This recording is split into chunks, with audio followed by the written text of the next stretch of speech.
面对这个新的疫情，政府有咧考虑明年要让民众来做第三剂疫苗来加强抗体。指挥官陈时中讲，第三剂思考的方向是要让民众来做同一款牌子的疫苗，但是重点来了。 种两剂若是套男子无共款的牌子，安尼第三剂要安怎处理？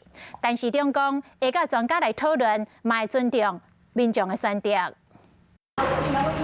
会使做的，就赶紧做。自高中生、大学生到中壮年，台湾新冠疫苗全年龄开放。指挥中心目标年底第二剂疫苗注射率会使到60%，估计明年要来做第三剂疫苗。好，疫苗准备我们大概就是可以打相同疫苗的这样做一个准备。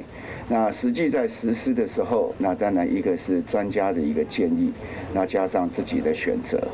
疫苗来的抗体很明显就在衰退。再来呢，这个疫苗是针对武汉株的，可是目前病毒已经变成印度株了，所以这个时候唯一的办法是打第三剂。什么时阵做第三剂？专家建议第二和第三剂让半年以上效果上好。针对第一线医护人员、防疫人员、机组人员、慢性病患者、重大伤病、有癌症、和免疫力较差的民众，65岁以上的时代，先来做第三剂疫苗。从免疫学的观点来讲，隔6个月效果会更好。可是当你的抗体已经不够保护你的时候，病毒又在你旁边的时候，你随时都应该要打了。